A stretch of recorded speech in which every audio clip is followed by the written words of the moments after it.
Hi guys, I'm back again today with another reaction video, and today we are checking out Buy Me a Coffee request, and this was requested by Yum.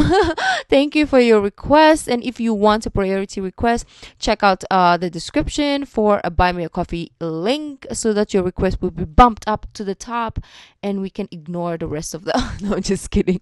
But anyways, you can also check out Patreon. We have anime. I'm currently reacting to Naruto and Attack on Titans. I'm in season 3 of Attack on Titans. I'm first season in Naruto still. Yeah, and then I'm reacting to Vincenzo. It's a K-drama, but it's amazing. It's action. And I also have other requests. Other reactions there that don't make it on YouTube. Just check it out. You can freely check it out. You can't watch, but you can see what are the things that I post there. And if you want to be a patron, then go for it. Well, yeah, before we do start, don't forget to subscribe, click the bell button, and let's go straight into today's video. Let's go to the Power Ranger, or the eras of the Power Rangers. I'm excited for this one because I think I probably was there for 2 eras, and yeah, so I'm excited to know. Rangers have evolved in many ways. From how the show is shot, what footage they're using, the cast, the power-ups, the megazords, the crossovers, it's all interchangeable. Today we're going to explore the history of the Power Rangers throughout the ages. From the times on Fox Kids, to the edginess of the Disney era, the weirdness of the Nickelodeon era, and ultimately where we're at today with the Hasbro era. So let's get to action and let's talk about it.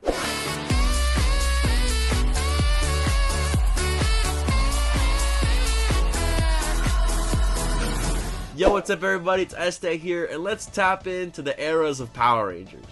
The first near decade of the show was spent on Fox Kids, or the Fox Box. Oh, that's a funny rhyme. And it could be separated into 2 separate parts, with the first one being the Zordon era. And this era was part of the birth of the franchise, and what a lot of people call the golden era of the show. You 90s kids probably were watching Fox Kids when you were, I don't know, 6, 7, 8, 9. And you saw everything what made the show popular and beyond.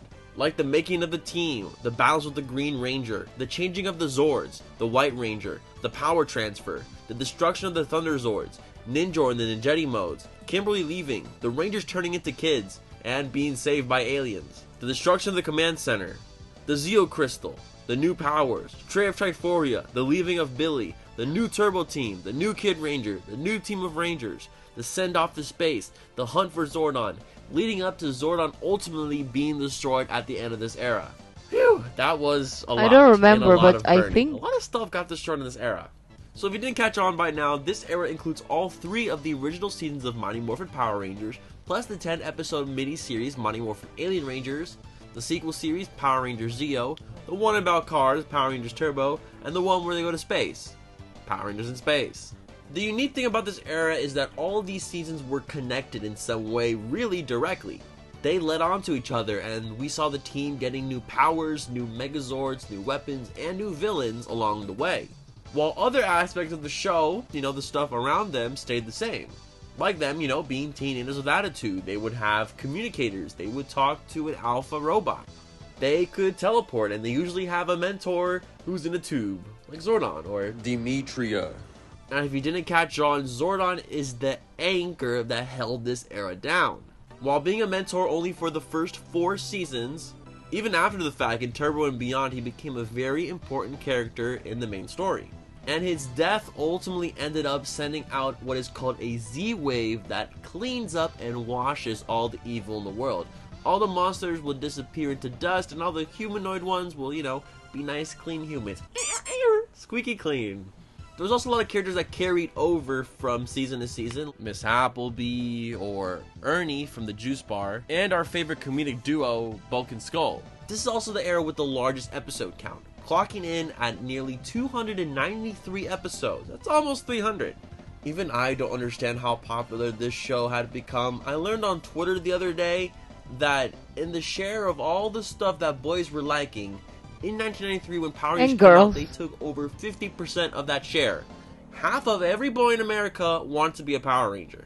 But when Zordon got destroyed... I wanted to be a Power Ranger. I wanted to be Yellow Ranger. Of course. And I was not a boy. I mean, I'm still not a boy. Droid, and actually a few years prior, the popularity of the show definitely did die down. That's why they dropped, keeping the same Mighty Morphin suits and changed them to Zeo. And that's why after In Space, they decided to do a little reboot of the show in a way. And that's where we get to the post-Zordon era. And that was the short period of seasons, literally 4 seasons, that happened after the death of Zordon, which allowed the show to have a soft reboot in a way with a new cast and new powers for each season. Before we move on though, I didn't ask you guys to subscribe yet. Subscribe and ring the notification bell to join the E-Squad today. The best Power Rangers fandom ever. The era of the E-Squad continues forever. E-Squad comment of the day. Leave a hilarious and funny comment. And you might be the next video. Who knows? Let's talk about...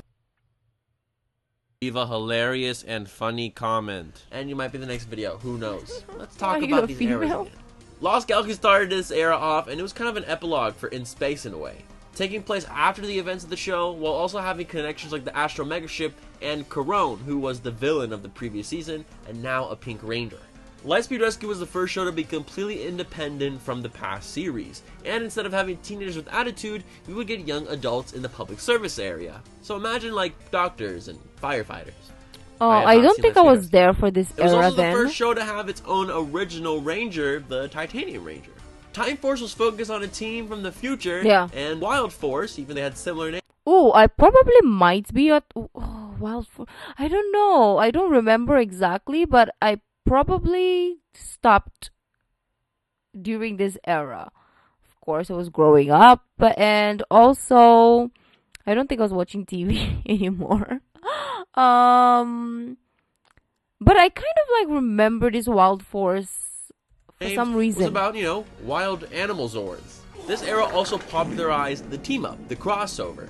With current seasons crossing over with the previous season's team, there was some crossover in the Zordon era, like with the Zeo Rangers and the Alien Rangers, but there's nothing like having 2 teams morph at the same time. That's always cool to look at, and the post-Zordon era definitely did that. What they also did? Battleizers. They introduced it in Space, but they definitely did popularize it in this era as well. Also, let's not forget, Wild Force had the crossover with 10 of the Red Rangers. So, that has that going on for it. However, in the early 2000s, Power Rangers would change forever, as it would, for the first time, swap its owner. Oh. We'll be right back with more Power Rangers Wild Force on ABC Kids.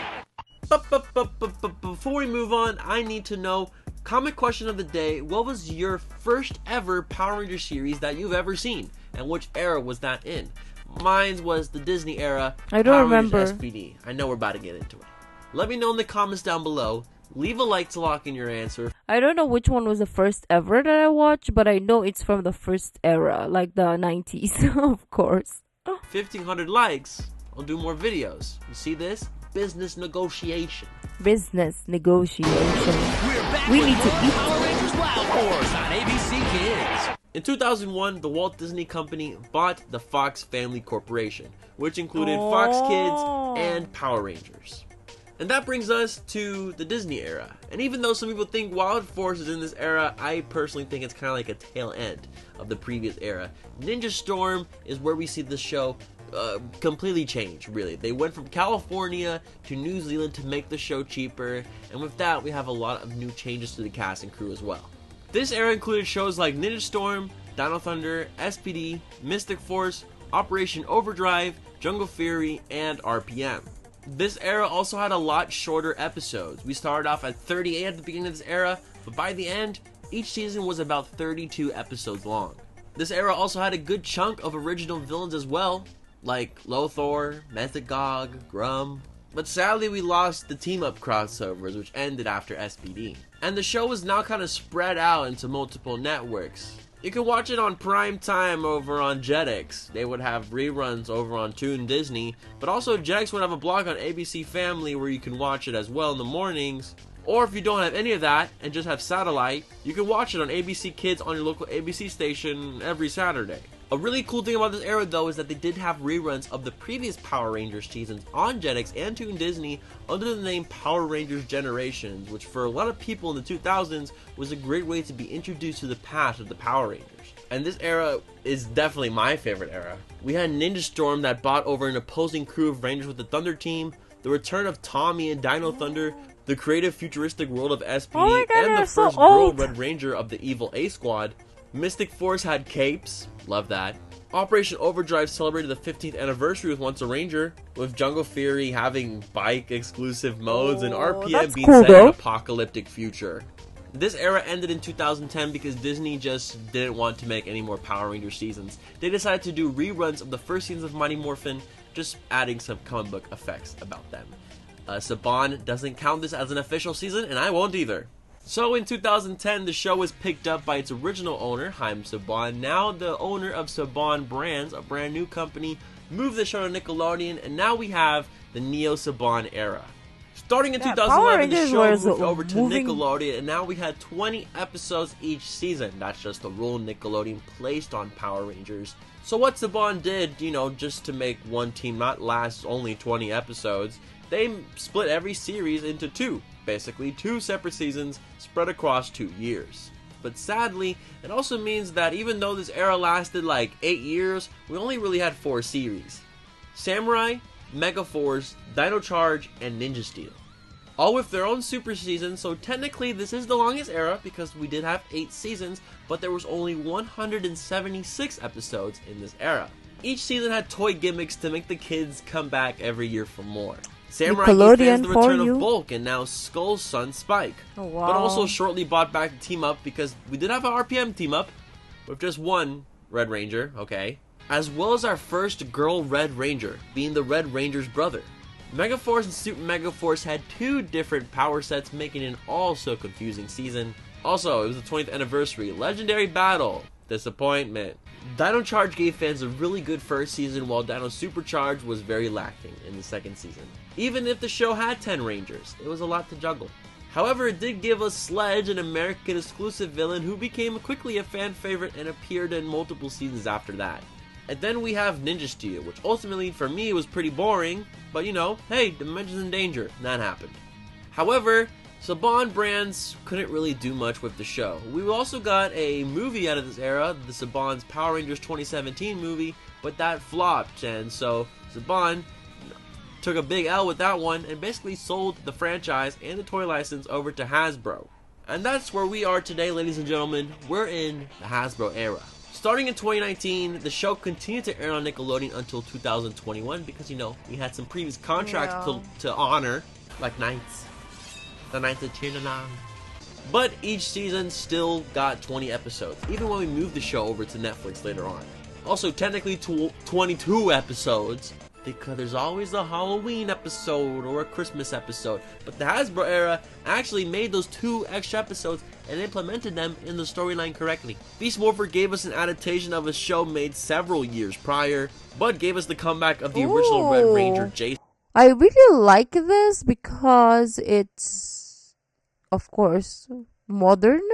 And you can see everything. It's not pixelated. I probably might watch the new era just because it's on Netflix. And second, should I react to it on Patreon? Let me know if you are a avid Power Ranger fan. Let me know if you want me to watch the Netflix one on Patreon, right? Their latest era. That would be fun because look, we have the old cast. I think only one of them, the Red Ranger, and then we have new cast that I've never seen. I've never seen this man with the beautiful hair before. None of them. So it's gonna be an interesting one to watch actually. So In a Dino team up. Beast Morphers was also a spiritual successor to fan favorite series Power Rangers RPM, so fans was already rocking with it for that reason. It featured multiple characters and themes from that show, so it was a twin. While Dino Fury encompasses the near 30-year season history behind it, crossing over with Mick from Ninja Steel, connecting the Beast Morpher plot, the return of Lord Zed, villain of Mighty Morphin Season 2, wow, and he's so introduced HD the now. Morphin Masters, which connected previous events Zed. from the show, like the Legendary Battle. And now we have Cosmic Fury, a first for Power Rangers because we got all original suits, no Super Sentai, no Japanese footage here, except for Megazord's battle. We also got the return of Capes with the Zenith Ranger, and for the first time ever, our first girl Red Ranger. Oh. And that, my friends, are the many eras of the Power Rangers. Which one was your favorite? Did you like Fox Kids? Did you like Disney, Nickelodeon, Hasbro. What do you think? Let me know in the I comments feel like I'm down gonna below. like Don't forget to follow Hasbro, me on Twitter, Dino Fuego. and then I'm also on obviously Instagram, not Don Fuego. Have a good morning, the evening, the afternoon, wherever original. you're at. And of course, as always, stay awesome, everybody. That was cool. I really like this. Thank you for recommending this, because it's really nice to kind of like have this nostalgia. And I thought Power Ranger was so done, but it's not. It seems like it keeps going. Power Ranger is making money, even if it's just jumping from owner to owner to different owners, but it's still making money. I didn't know that. Thank you guys for joining. If you like this video, don't forget to give this video a thumbs up, subscribe, and I'll see you in the next video. Bye.